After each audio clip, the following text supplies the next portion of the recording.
The obsession that looks like ambition. From the outside, chasing money looks disciplined. Long hours, big goals, constant movement. But inside, the drive often feels restless. There is always pressure to earn more, do more, prove more. Stopping feels dangerous, even when there is enough. For many people, money becomes a scoreboard. Each gain feels like temporary relief, not satisfaction. The mind quickly asks what comes next. This is how obsession hides behind ambition. What looks like hunger for success is often fear of standing still. Emotion up, human rhythm, natural flow. When hustle stops feeling like a choice.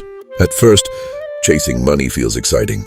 You tell yourself you are hungry, driven, built different. But over time, the vibe changes. You are not choosing to grind anymore. You feel like you have to. Days off start to feel wrong. Rest makes you anxious.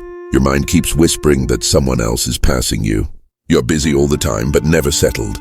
Even wins do not slow you down. They just reset the pressure.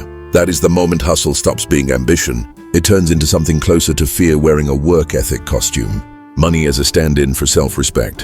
For a lot of people, money turns into proof.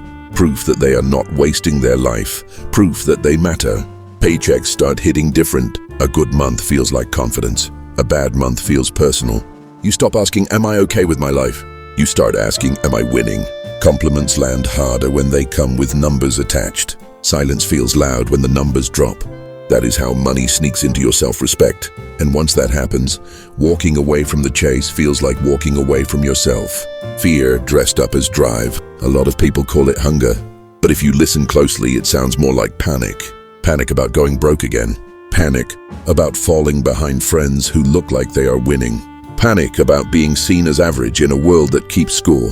That fear keeps you moving even when you are exhausted. You tell yourself you love the grind, but really, slowing down feels unsafe. Your brain treats rest like a threat, so you stay busy on purpose, busy enough to not think, busy enough to not feel. Money becomes the excuse that makes the fear look productive, the high that never lasts. Every win feels like it is finally going to calm you down. You hit the number and think, okay, now I can breathe. But the feeling fades fast. What once felt huge starts feeling normal. Normal turns into pressure way quicker than you expect.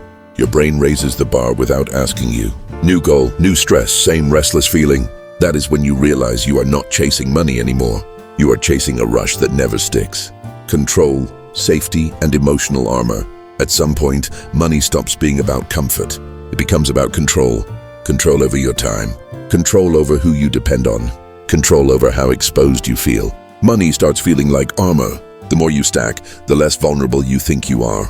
Less needing, less asking, less risking. But armor has weight. You cannot relax in it. You cannot feel much either. So you keep chasing, not because you want more, but because taking the armor off feels unsafe. When the chase starts owning you, chasing money is not the issue. Losing yourself inside the chase is. When money becomes your only source of safety, stopping feels dangerous. Rest feels like falling behind. Silence feels like failure. You can win and still feel tense. You can earn more and trust yourself less, because the chase trained you to move, not to feel settled. The real question is not how much money you want. It is what you are afraid will happen if you ever stop chasing it. Once you see that, the chase changes. It either turns into a choice, or it finally loses its grip.